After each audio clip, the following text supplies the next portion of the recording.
Hi, I'm Shirley Jones, and this is Gemma Wenger's Hollywood. Academy Award nominee for The Godfather, so that's probably what you're best known for. Boy, I'm pretty good, yeah. Yeah, and four-time Golden Globe Award nominee. Yeah, I never win anything. It's just like getting awards and no jobs. I'd rather get a job. They're going to give me a piece of glass. I know. can't eat You eat glass. regular. Oh, that way. nice. God bless. Thank you. God bless you. You take care. How about a kiss goodbye? Adios.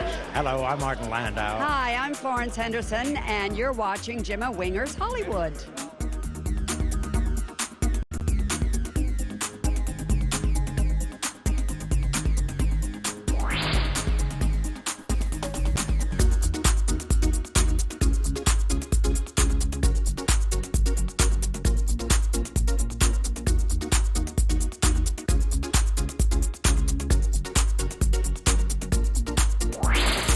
Gemma Wenger, and this is Gemma Wenger's Hollywood, and we're here at a charity event for Therapeutic Living Centers for the Blind and Love Across the Ocean, where they help poor and needy families and children with disabilities. So I'm very excited. I see a very interesting group of people, and I think we're going to have a wonderful time as we talk to a few of them.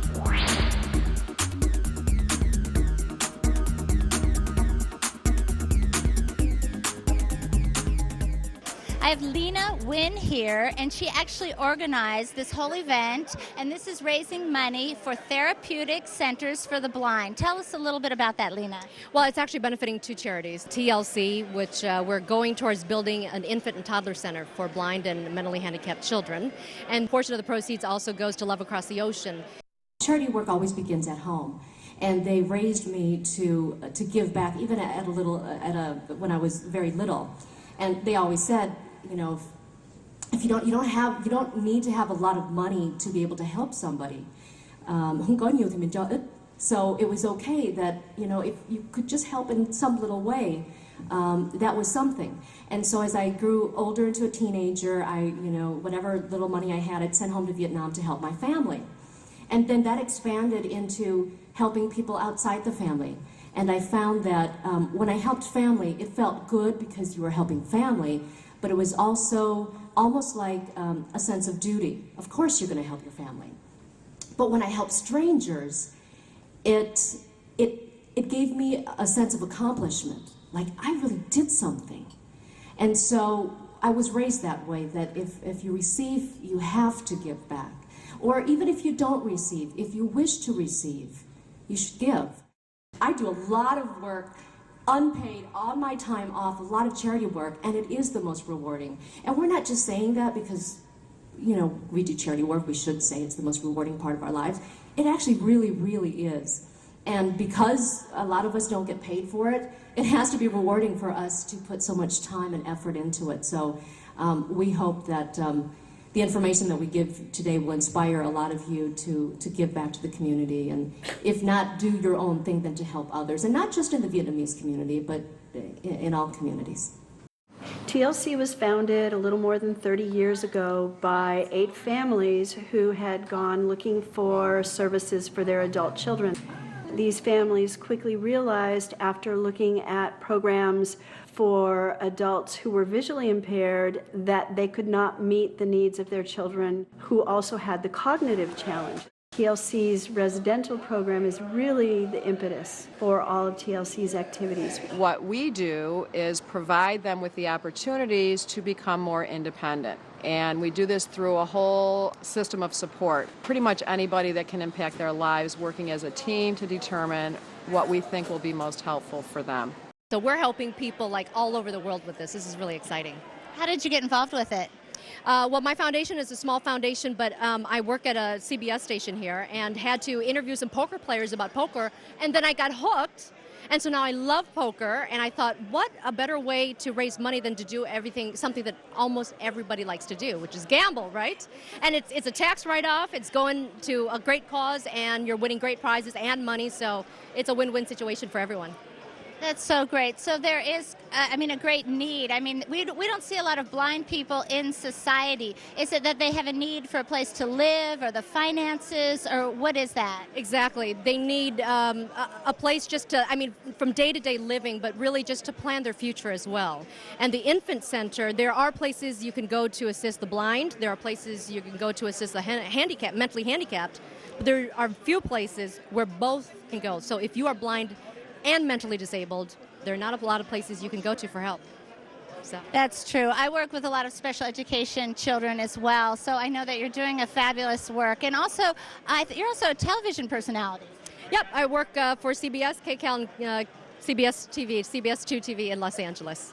I knew you looked familiar. Thank you. And thanks for being here. We're happy to have you guys.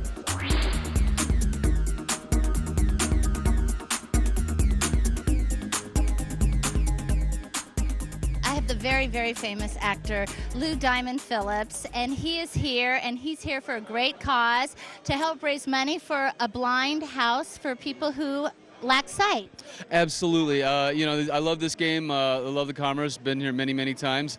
And whenever, this sort of seedy environment can do something really good, I'm very, very happy to help promote. So you feel that even in this situation, a lot of good can be promoted? I got to say, a lot of people that I've met around poker tables tend to be giving, kind, wonderful people. And so it's never difficult to get a lot of them to come together and play for charity. That's great. So it's so important that you use your celebrity for a good cause. So do you know how to play this game? I think I might know a thing or two about it. I don't know. We'll see.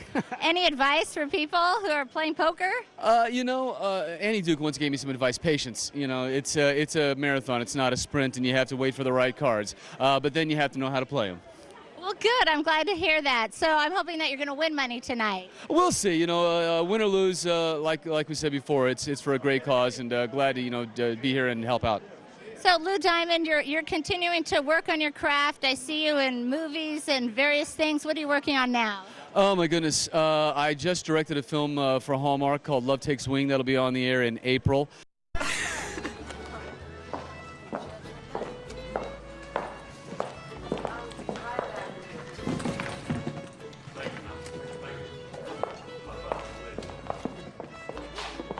don't know who we're supposed to speak to, but...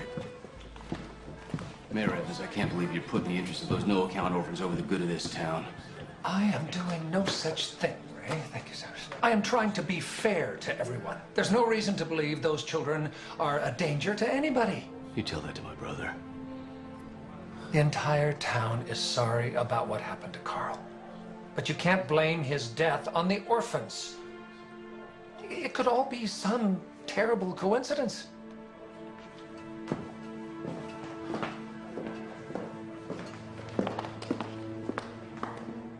And I just finished a couple of other cable films, one called Carney for Sci-Fi, and another that was a remake of a John Wayne film. I was actually thrilled to redo that role. Of course, I didn't talk like this, and I'm not quite as tall, but, that was fun. That's called The Angel and the Bad Man with Deborah Unger.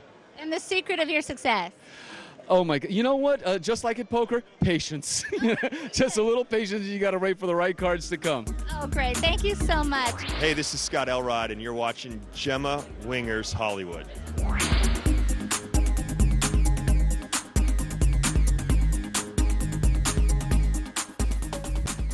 I have Scott Elrod here, and he's actually the headliner tonight. You're the one bringing everybody in, the main one. Well, whatever we can do, to raise money for charity. So, absolutely. In fact, no, there's a lot of pretty big names here that I'm very blessed to be in the mix of. So, hopefully, we'll have a great turnout, and we've got some good advertising this week, and it's a great cause. So, really looking forward to it. It's actually my first poker tournament.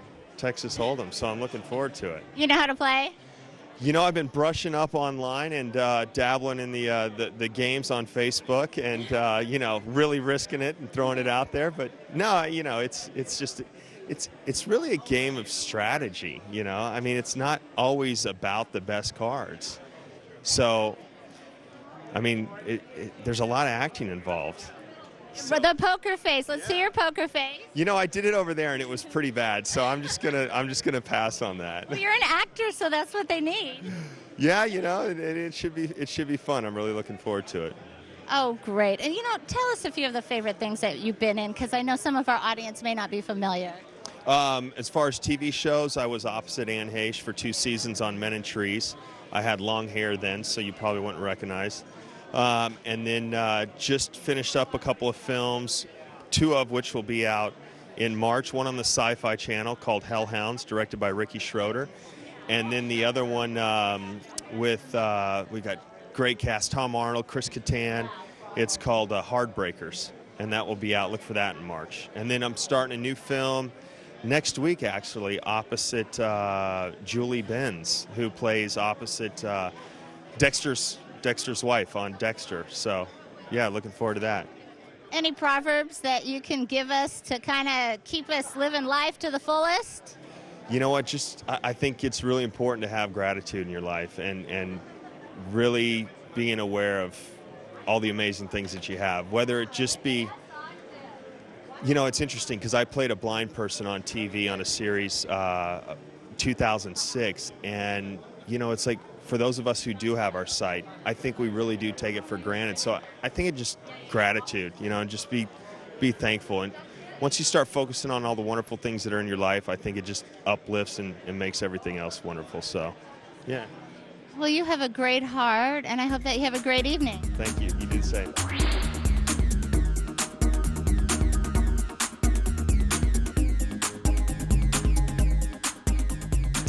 Jackie Johnson, and she's the weather anchor at KCAL News, and I actually watch her practically every day. You're amazing. Okay, thank you. I appreciate that. So how did you get into that business? I always was fascinated by weather, and I just wanted to study the weather, and somehow I ended up on TV. I'm really shy, so I don't know how it happened, but I feel pretty lucky that it did. Well, you do a great job. Thank you. Thank you. We like to hear that. So do you have to figure out what the weather's going to look like, or do they tell you? I figure everything out every single day. I do my own forecasting. I make all my own maps. So I get there about 4 hours before we go on and do all the forecasting and prepare the maps for the show. How do you know what the weather's going to be like? Just by studying all the forecast models. We use all the information from the National Weather Service, and just study the high pressure systems, storms coming in. And lately, I know it's been hot, but before that we had a lot of storm systems, so a lot of weather to predict here in Southern California. So you say you do all the maps and the graphs and everything. So say you're standing right here. Do you see the map behind you, or is it blank and they just put it on the television screen? What do you do? How do we see the map? Do you see the map? I see the maps only from the television sets to the sides of the. It's actually a green wall that we're pointing at, but then there'll be a TV there and a TV right behind me, and I can see the maps from there. But what's actually behind me in real life is a green wall. So that's why I can never wear green on TV. I'm taking advantage of not being on TV tonight, right? Well, you look absolutely gorgeous. I just love your outfit. And any words of advice to people who are trying to be weathercasters or in the weather, and what's going on with that?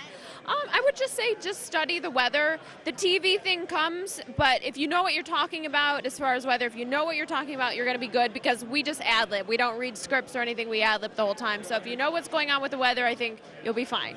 So you have to be a little bit of an actress, too. Sometimes we do get put in pretty funny positions, but, just the love of weather. Most of the meteorologists just really like the weather, and that's how we get involved. What's the funniest thing that's happened to you while you're on TV? Anything, or just perfect? Because every time I see you, you're just perfect. I mean, you're just perfect. Oh, the funniest thing is I was doing a Laker pregame show, and we were right on Hollywood Boulevard, and Jimmy Kimmel set somebody to jump behind me on the air with like a backpack. He was like skipping behind my live shot, and I didn't know. And then they played it on Jimmy Kimmel Live, so that was pretty funny. I enjoyed that. Well, that's great. So you're out here tonight for a great cause? Yes, and everything Lena Wynn does is for the good. So we love being a part of this, and it's a great charity, and just pretty excited to be here.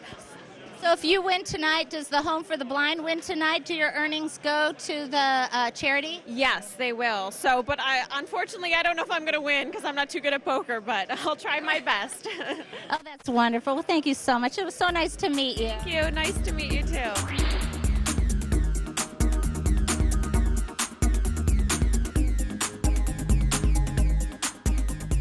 have Matt Berlenghi. Did I say it right? Borlenghi. And he's one of those beautiful faces on The Bold and the Beautiful. What's that like? Well, I made a pit stop at The Bold and the Beautiful for a little while. The best part about it is the international exposure of Bold and the Beautiful. In Italy, where I'm from, where my family still lives. Ciao, familia. It goes to Italy, too. Ci vediamo dopo, eh? Ci vediamo presto. In Italy, it's called Beautiful, so it's very popular there. One of the other guys on the show for a little while, Paolo Benedetti, and I traveled to Italy a couple years back, and we were sitting in a little outdoor cafe, and a couple of people walked by and kind of looked, and then 6 people kind of looked, and then suddenly we had the state police surrounding us with trucks and escorting us with, rifles and batons drawn. It's pretty nuts, and it's pretty cool. Are you more famous in Italy? Is that what you're saying? Probably, yeah.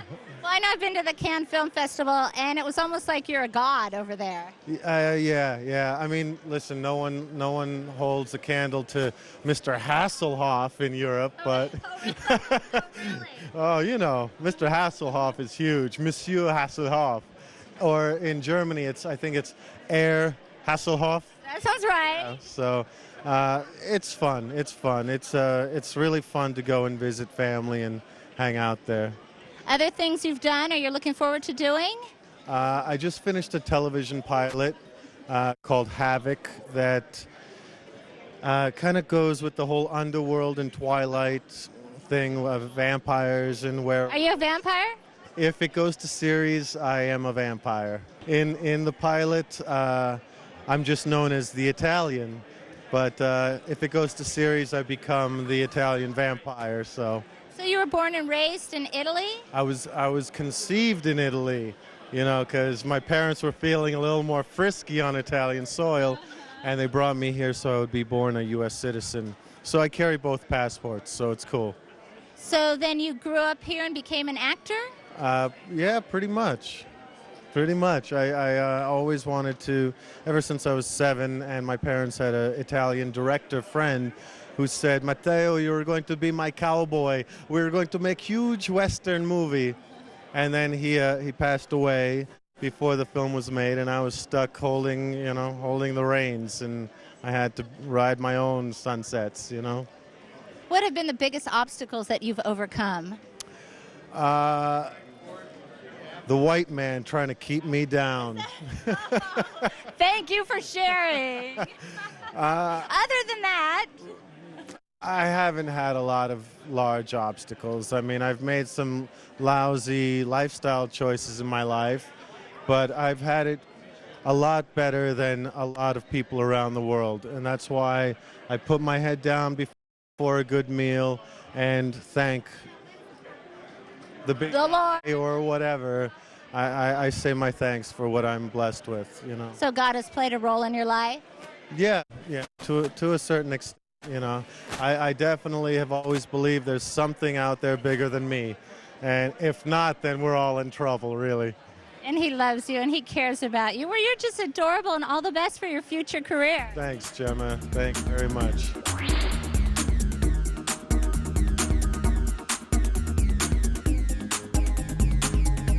I have nationally acclaimed, award-winning journalist Pat Harvey from KCAL and also Primetime News, and she is just adorable because I see her like every night. So how'd you get? You're so nice to say that. Thank you very much. Actually, you're prettier and you look younger in person. Oh, well, you're really double nice. Thank you. And it's very good to be here.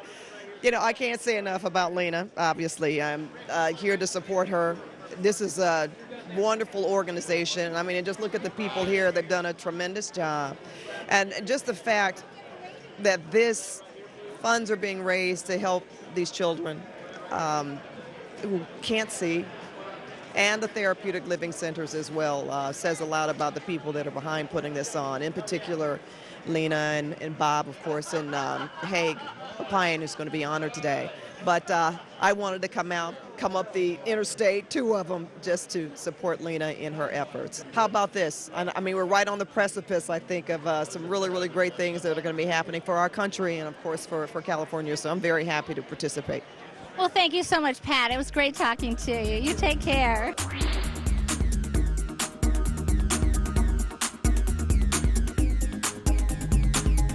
I have the very, very famous, the A-lister, Brad Garrett here, who actually, when you were barely in your 20s, won, what was it? You know what? Dancing, Star Search. Dancing with the Stars is what I won in my 20s.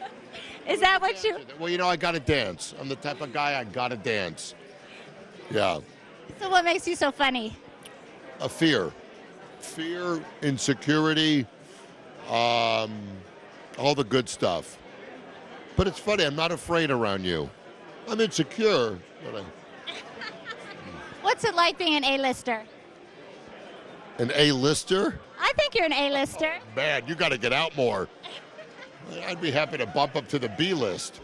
No, I'm just, you know, I'm a guy that's happy to work. You know what I mean? And I'm grateful and I'm happy. And you know, I don't think you can't really look at yourself as an A-lister. I had trouble getting parking, so I think if I was able to park, I'd be an A-lister. I'm in the structure. I feel like, but I'm okay. Could you have shown the parking attendant your 3 Emmys, and then that would have been easier? You know, I try not to travel with those, though I do know people that do. And you're so cute. You're very nice. So you're the voice of Finding Nemo? Well, not the voice of Finding Nemo. I'm the voice of Bloat on Nemo. Same thing. Well, you're good for You're there somewhere in there. somewhere in the fish tank. Exactly. Yes. So you always knew you wanted to be a comedian? I did. I always knew. Except for now. Now I'm not sure. But I think I'm going to go back to dance, where I can really, you know, do what I meant to do. I started as a dancer, you know, on Broadway. Okay, I'm going to believe that, right? Yes. Really? Yes, this is all true stuff. I thought you were a comedian. Well, I am, but I started, you know, as a hoofer. So you could, like, dance and tell jokes at the same time, and that really worked for you? I'm doing that now. It's not going great, but I'm doing that. So you're also on another series, Till Death. How did that go? It's going good. We're about to, actually, we just got picked up for a 4th season. We're having a great time. It stars the lovely Jolie Fisher as my wife, who also plays poker. But we're having a good time, you know. TV's been nice to me, and I'm having fun. We're still rumbling through the suburbs.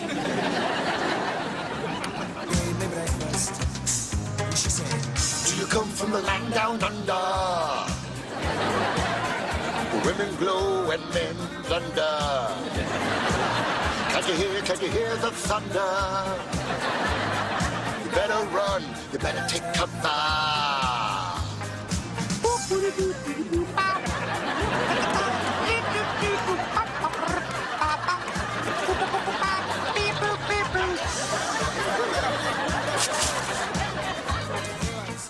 I just wanted to know, so you get up in front of everybody and you just tell jokes and they laugh? It depends what night it is. Sometimes. Are you familiar with stand-up? I've seen it. You've seen it? The Last Comic Standing. Last Comic Standing.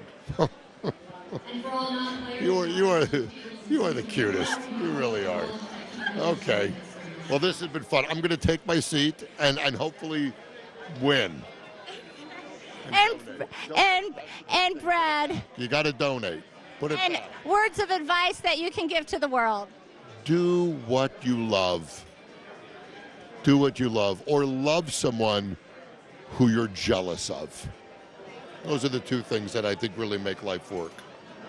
That's a beautiful answer. Thank you. And on that note,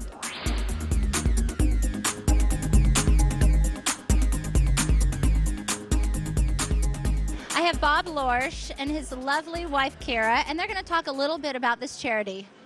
It's just, it's a unique charity. I was fortunate enough to visit their facility in the San Fernando Valley about 5-6 months ago with Lena. And I was blown away by the care and the love for the residents of the facility. And when I left there, the challenge was to come up with a unique charitable event that they could do. And coincidentally, the year before, the individual who won the World Championship of Poker was blind. So I said, why don't you do a blind poker tournament? And it caught fire, and the Commerce Casino here was kind enough to underwrite the spectacular event, and Hilton is kind enough to match the proceeds, and it turned out to be an extraordinarily fun and hopefully successful evening, even though I'm not really a poker player. You're not really a poker player? This is just sort of, well, you know, she learned online this morning. Yes, I know that 3 of a kind beats 2 pair, and that a full house beats a straight. But if we lose all our money and it goes to the kids, who cares? So if we lose, it's still helping. So that's the best poker advice you're going to get for the day, okay? I'm going to remember that. And you're being honored tonight, right? Yes, I am, and it's very exciting, and I'm hoping that as a result of it, a lot of people who support some of the organizations I'm involved with will continue to support TLC for the Blind. And now, Across the Ocean, which is spectacular as well. those are 2 great charities. And now I know you're a successful businessman. Any words of advice for those listening? Yes, 3 of a kind beats 2 pair. Okay. Never, never, never, never give up. Yes. That's awesome. Thank you. Go all in to win, which happens to be, ironically, a mark that I developed 4 years ago. Never knew that it was going to go for such a worthwhile cause, and I'm glad that it's going to benefit tonight's event. All in. Great. Thank you, Bob. Thank you, Kara. So nice to meet you. I'm Gemma Wenger, and thank you for tuning in to Gemma Wenger's Hollywood.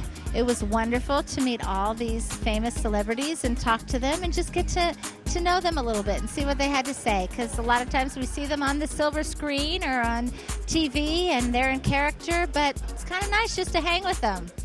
So God bless you, and I'm Gemma Wenger, and this is Gemma Wenger's Hollywood.